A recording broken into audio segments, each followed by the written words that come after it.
Hey everyone. So I hit a pretty big milestone in Guwange recently, which is that I full chained the game for the first time. And for those who don't know, this game has a score multiplier that you carry not only throughout the stages, but throughout the entire game.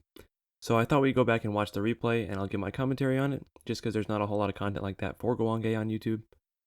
And if you're unfamiliar with the game, I'll go ahead and explain the basic mechanics and scoring. And if you are familiar with the game, then I'm sorry because you probably heard that a million times. But I'll try and get into the finer details of the scoring as well, so let's go ahead and get started. So my character of choice is Shishin, but you can really play any character. They all have pretty similar scoring potential, so really just pick your favorite. But what you'll immediately notice when you play this game is that the focus shot is really weird. Instead of being like a laser or something, you pull out this ghost called the Shikigami, and what he is basically just a glorified reticle to aim those little grenades with. But he can also slow down bullets by turning them pink, just like that, and then any pink bullet that's nearby an enemy when it dies will get cancelled and turn into coins.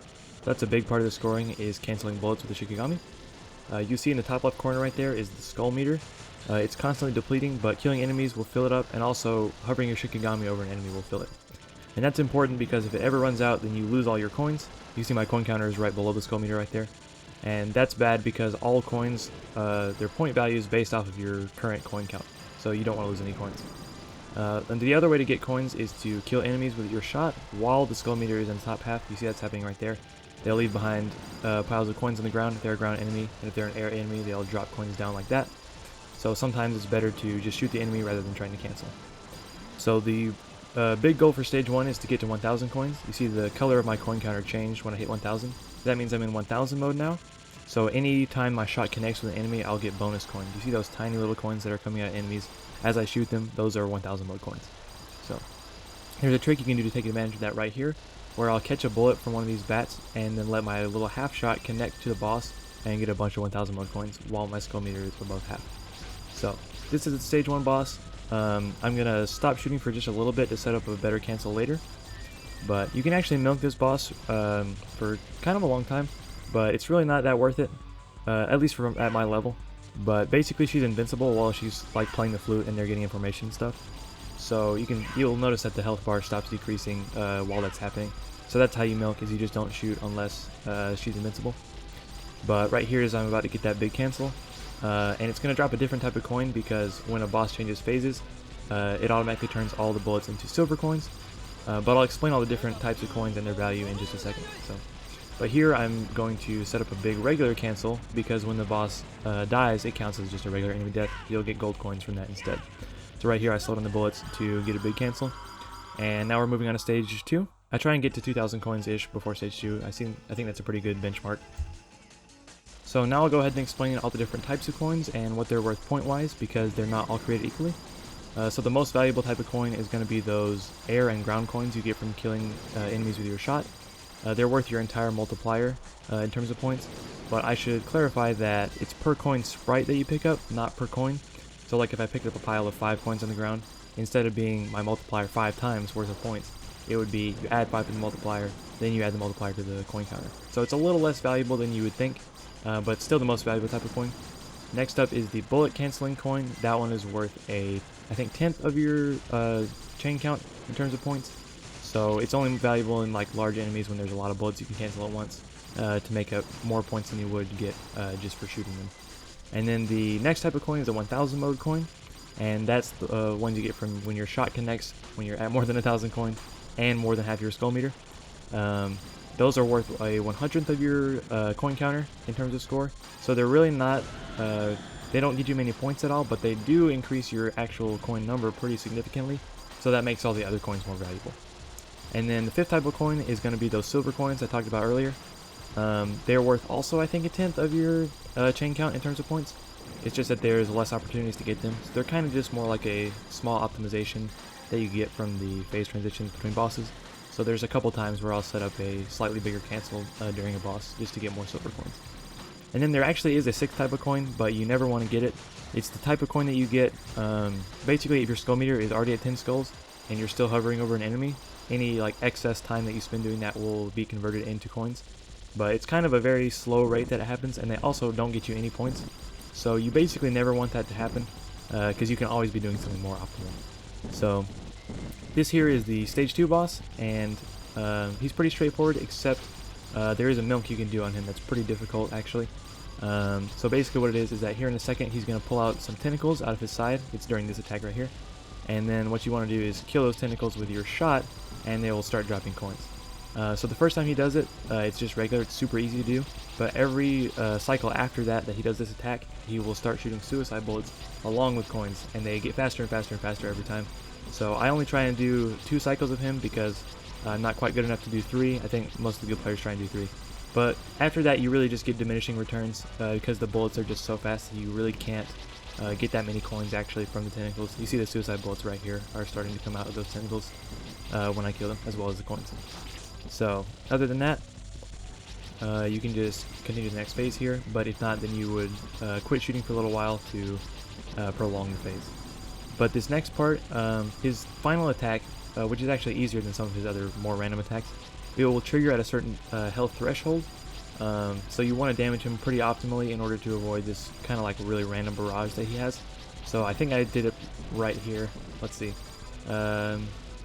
Yeah, I skipped to his final attack. Normally he has like a pretty random barrage that he does right there before this attack, but if you are able to damage him enough, then he will skip that. I also just missed right there. I got hit. So let me explain the health system to sort of explain what's going on there. So you can see my health bar is going to be in the bottom left corner of the screen, and basically anytime you get hit by a bullet, it will take away half of one of those 3 segments that it has. But if you're in your Shikigami, then it will only do a fourth because it halves the damage you take. But getting hit is really bad because, first of all, getting hit by a bullet, you automatically lose 100 to 300 coins based off the type of bullet that it was. But if you drop a whole segment, then you also get your coin chain cut in half, which is what just happened to me. And that's really bad because it seriously severs your earning potential on future coins. So basically, if you ever get hit, it should be a reset, or if you ever drop your chain either, because you also lose your coins that way. But in this case, I'm just going for the full chain, so I'm not quite as worried about that yet. And the third reason that getting hit is bad is because while you're at full health, the health items in the game, which there are health items by the way, they will give you bonus coins if you pick them up while you're at full health. So I'll be missing out on that because I am not at full health. There's a health item coming up. You see these statues that are showing up in the bottom right corner. One of them is bigger than the other 3. You can see the big one is in the bottom left corner right now. So I'm going to break him, and if you do it right, then he'll drop a small health item, a bomb, and a whole bunch of coins. So that's a really great spot right there. Now in the top left, you see that snake guy that just popped out of the box. Everyone sort of has their own theories on what makes him appear. And so let me tell you the correct one, which is that if you're at full health, he's guaranteed to appear at a specific point. But other than that, he is completely random. So basically, I just got lucky right there because I was not at full health, but he showed up anyway. So that's another reason you want to be at full health at that section, because he is worth a good amount of points. That specific enemy is worth a good amount of points. But in this section, I have a pretty specific strategy. So I damage that pot a little bit at the very top to make it shoot a different pattern. And then that cart that is right below the pot is also shooting at me. But these little ghost maidens are blocking all those bullets, so I can just cancel them for free on my Shikigami for a bunch of coins. And then I'm also using my half shot to shoot those lanterns that are coming out of that top little awning right there at the same time. So I'm basically getting a ton of coins for not a whole lot of effort. And basically you just keep camping with those ghost girls to survive during that section, and it's pretty lucrative. So next up is coming pretty much what I would consider to be the first tricky link in terms of chaining in this game. So with these guys, you want to leave one of them alive and then catch one of those bullets just like that. Well, not just like that, don't get hit, but pretty much just like that, and then that bullet will let you carry your chain to when the cat spider shows up, because your skull gauge decreases slower when you're hovering over a bullet. So I should mention that. But I also got hit again just then, which is pretty embarrassing. But there's plenty of health items in the game, so it's not a survival issue for me, it's really just a point issue. I'm going to severely have a much lower score because I got hit so many times. But anyway, this is the cat spider. Very notorious boss. Everyone kind of hates him, and rightfully so. Not this pattern, but the next phase is the one that you milk for like 5 minutes, and it's really fast and random, and very frustrating to do. I'm not super good at it yet. I don't do it in this replay. I pretty much just skip through. But normally what you would do is try and damage him as little as possible. Basically don't shoot unless your skull meter is about to run out. Then you fill up with your Shikigami briefly. And basically this attack right here, you see every time I break an orange orb, that trail that those orbs leave behind turns into coins and also knife bullets that go everywhere.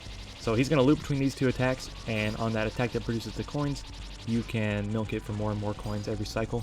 It keeps getting faster and more dangerous, so I try and end this phase early so I don't have to deal with all that. But of course I also miss out on a ton of points. And by a ton of points I mean a ton. Like the most I've ever seen is was Toshiyuki got like 30 million points from the cat spider alone, which is more than I got in this entire replay. So that gives you sort of an idea of how divisive the cat spider can be in terms of scoring. The best I have ever been able to do on my own, though, is 10 million from the cat spider. That's probably about the best I can hope to do for now. But yeah, it's really tricky to do that cat spider milk right. And also, kind of what turns a lot of people off to this game is because that milk is so kind of random. I actually really like the milk, except for this one tiny detail. But I'll complain about that in another video. The cat spider needs his own video. But here we go on stage 4. At the beginning, I just like to use my shot a lot because I think it's basically the most optimal thing to do for all these enemies right here. You just have to make sure to pick up all those ground coins when you're done killing the enemies, otherwise you get no points, of course. And you see these little awnings on the right side. There's actually a small spot you can stand where the bullets will hit the awning before they hit you, so you're safe. You see right there, I blocked all those bullets with that little archway and did not get hit. So that's a pretty cool strat you can do right there. And then for this next part, pretty self-explanatory. I feel like the routes for the rest of the game, in terms of canceling stuff, is a lot more straightforward. It's just hard to execute. But you'll see coming from the top left is going to be another one of those griffin riding enemies. He's pretty dangerous, so I try and kill him instantly, like that. And then here comes another tricky link. Basically, I think I messed it up. I killed that cart in the top right too early, but I was able to salvage it. Basically, just catch a bullet right here, and then cancel all the bullets on this axe guy in the back to maintain your chain. You just got to go a little bit slower than you might be inclined to do. Anyway, this is the worm. You see that cow carcass that he dropped out of his mouth? You can actually cancel the bullets on that. So you do that for the first wave. And this part's really random, so just kind of survive. But if you kill him fast enough, then you'll have time to go up here and get all these hidden pots. And then this part's pretty technical. You just kind of have to cancel everything in a pretty specific order so that you're safe. And by the way, the worm dropped a full segment healing item, so that's how I got some of my health back just then. And then this next part that's coming up is honestly one of the most difficult parts in my opinion, if you don't know what you're doing anyway. But basically the strategy for it is going to be, so you use your Shikigami to throw grenades at specific enemies, and then these griffin riding enemies are going to fly over those enemies. But because the explosion lingers behind, you can actually start basically damaging the griffin riders as soon as they get on screen.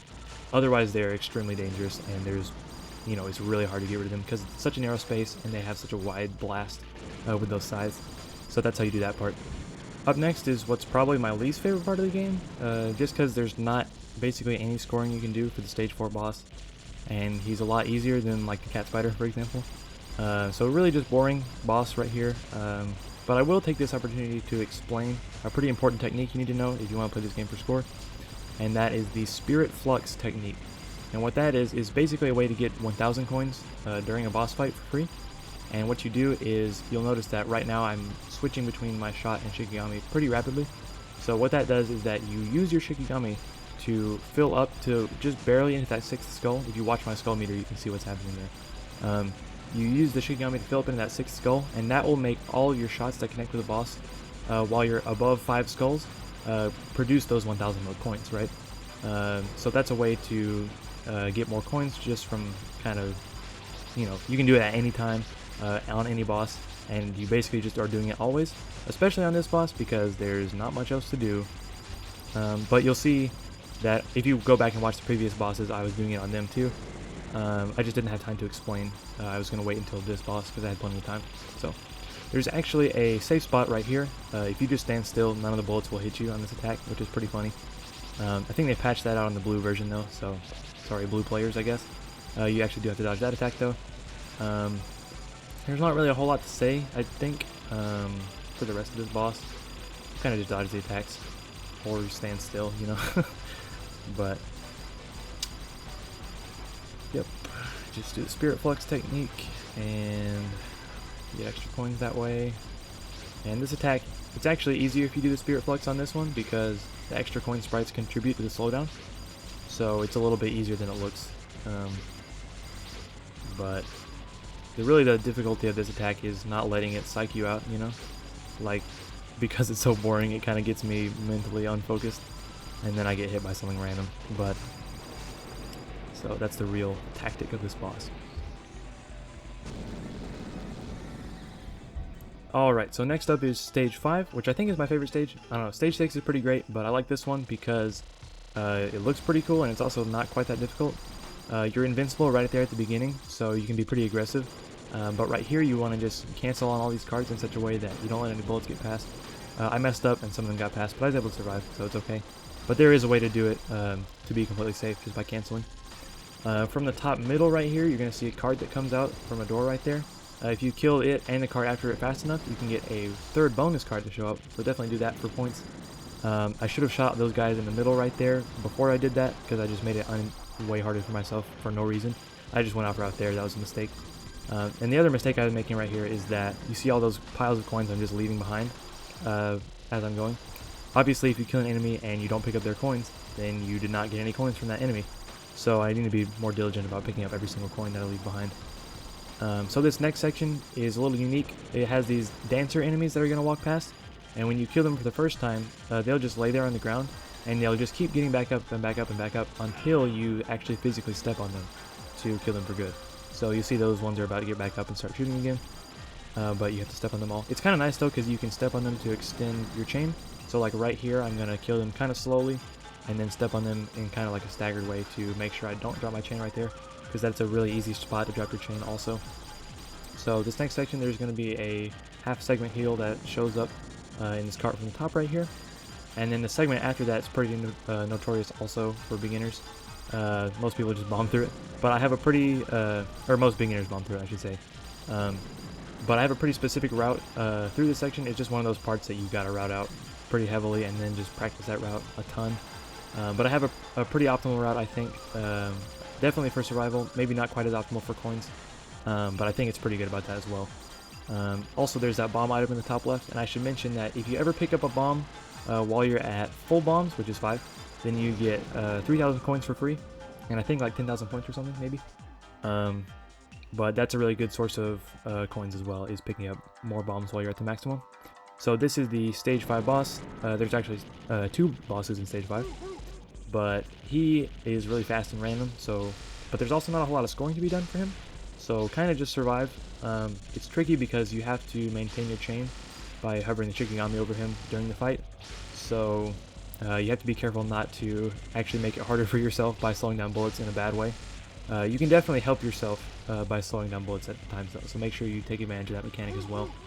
If you're playing casually, honestly I'd recommend to just only use a shot during the section, and also what players like to do is bomb during that part, because he gets more and more difficult attacks the lower his health gets. So it's better sometimes to just bomb through, but only if you can get enough skulls in your skull meter, because otherwise it's really easy to run out of skulls after you bomb on the transition between bosses. So this is the second boss in stage 5, and I actually am going to bomb this one because I think he's honestly easier, but also his final phase is definitely harder. But the reason that I bomb on him is because it's actually more consistent to bomb, because he's a little bit bigger and he doesn't move around quite as much. So you can fill up your skull meter a lot more consistently and basically always bomb and keep your chain. So one thing that helps, by the way, if you're trying to get away with bombing, is a technique that I guess the official term would be like full auto cancel probably, but I like to call it the instagami, because basically it lets you put out your Shikigami immediately. And what it is that normally if you press the A button, because Cave likes to be able to have a 2-button game as well as 3 buttons, tapping the A button is just for shot, but holding it is the Shikigami, right? So when you press the A button once to hold it, it shoots a little bit of shot so you can tap it, right? But that means there's a delay before the Shikigami comes out. But if you hold on the full auto button, your shot will be coming out, and then press A, it will actually cancel the full auto and your Shikigami will come out immediately. So if you press basically A and C at the same time, then your Shikigami will actually come out faster than you otherwise would be able to. And that can save you in situations where you're like just barely going to have enough skulls to maintain your chain, and you need to get the Shikigami out immediately. So this is stage 6. It's the final stage, by the way, and it's definitely the hardest by far and the longest. But the good news is that partway through there's literally just a full health item. So you'll notice I'm at a quarter of a bar left. But I'm going to get right back to full, like basically starting a new credit in the middle of the last stage. Pretty awesome for survival.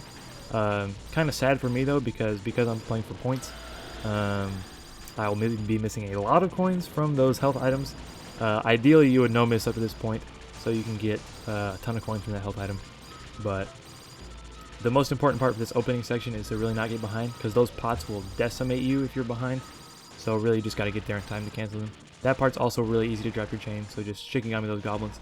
And this is the part with the health items. I think it's every 3 or 4 spiders drops a new health item. The first one drops a small one, second one's medium, and then the third one will drop that full banquet, which restores your entire health bar.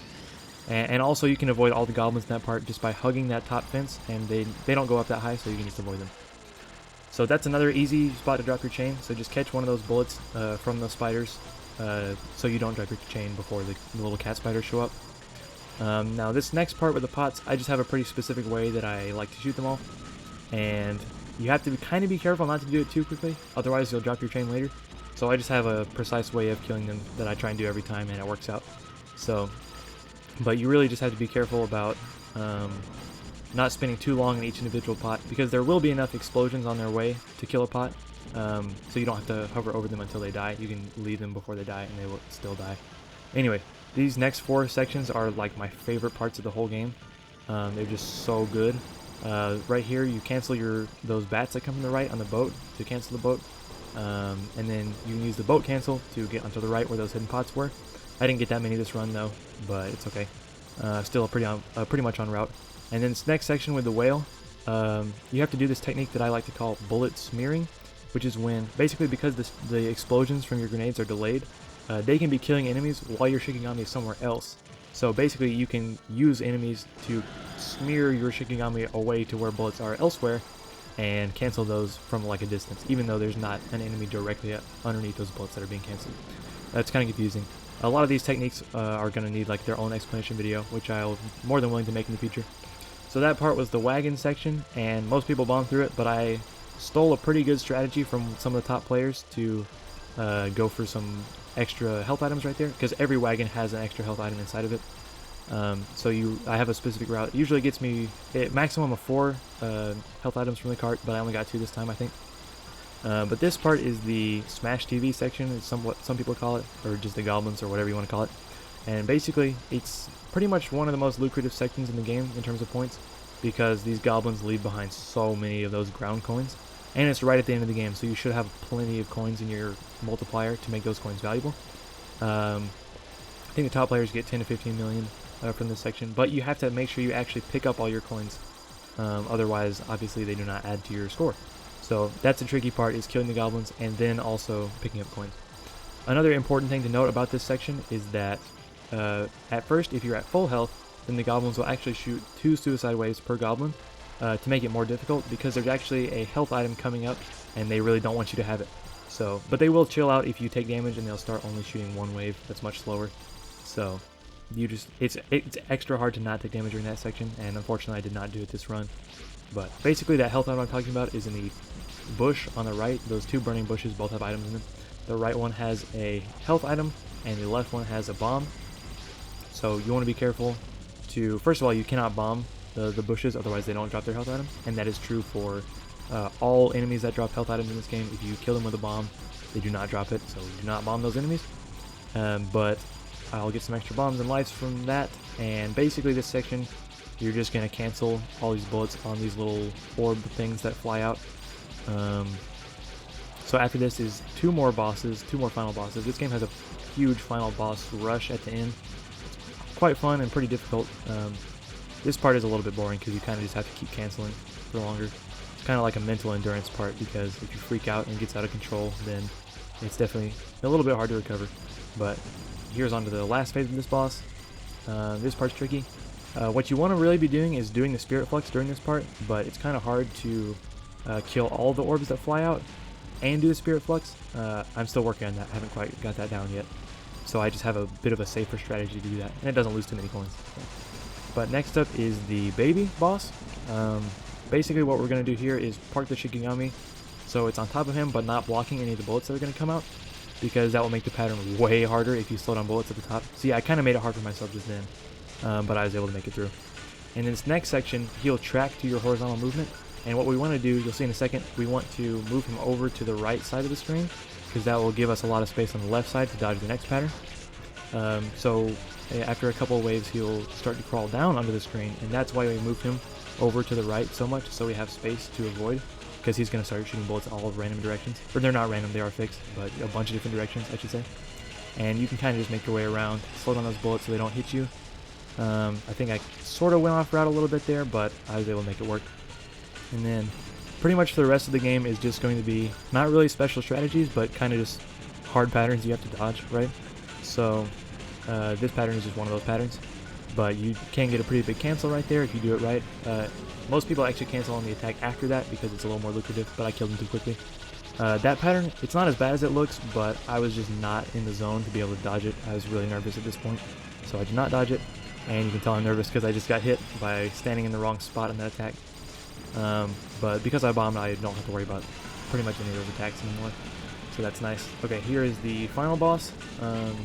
So it's two distinct phases. One of them is I'm just going to bomb through, and the next one, she's invincible to bombs during her final phase, so I'm not going to bomb. And I should also mention right now that the end bonus of the game is really big, and it's based off of your lives, your coins that you have at the end, and your bombs remaining at the end. So I'm going to try my best not to use any excess bombs or get hit, because that would not only half my coin chain, but also I would lose the bonus. So here is the final pattern. I really hate this pattern a lot. It just hurts my brain. But basically, I'll try and explain. Basically, there's two rotations she can do. She can either do clockwise or counterclockwise. I think the clockwise one is more difficult, so I got a little lucky there. But it actually, there's kind of like a flowchart based off of which combination of patterns she does, as to where you go on the screen. Or at least that's how I think of it. I'm not super good at dodging it. I did okay at first here, but then I ended up getting hit. And basically, if you get hit during this section, I'm pretty sure because the end bonus only counts full segments, it was actually optimal for me to suicide right there.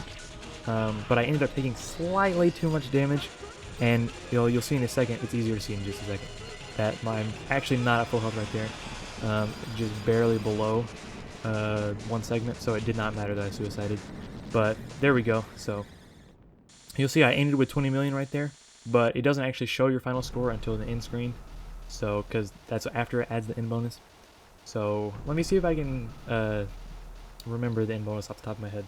I think it's, for your life, it's 3,072 times the number of full segments you have, divided by 32 times 10,000, something like that. Basically, it equates to like 1 million-ish per segment. But if you're at all three segments, then that value is multiplied by 2. So it's like 5.5 million if you're at all three. And then if you have no hit the game, which is like never hit by a bullet at all, not even just dropping segments, no hit at all, it multiplies that also by 2 again. So you can get up to like 10 million off of lives. But I'm pretty sure no one has ever done that. Not on a replay that I've seen. Maybe some crazy Japanese player has done it in the arcades or something. And then the bomb bonus is just 1 million points per bomb, but that's also doubled if you no hit. And then you get the number of coins you have at the end of the game times 10,000 in terms of points. So like if you end with 50,000 coins, you get 5 million points. So that's the end bonus. It's pretty big, and definitely one of the major ways I could improve my score. But yeah, that was the full chain of Guwange. I finally did it. It took me like 80 hours to do already, and yeah, so that's gonna have to a lot more hours if I want to increase my score even further. But basically, my next big goal is gonna be 54 million, which is gonna be a huge step up. I'm gonna have to like double my hours, if not more, to reach that. You see, I got 23 million right there. It also shows it in Japanese, so you kind of have to learn what the numbers are. But basically, I say 54 million because CLP has the Western world record at 53 million in my character. So I want to beat that score. It's going to be a big undertaking. It's going to take me a couple months for sure to get that figured out. But yeah, that was that. I hope I taught you at least something about Guwange, or piqued your interest in it if you hadn't seen that game before. So super fun game. I love the scoring a lot. It's really fun and satisfying, except for the cat spider. But yeah, so cool.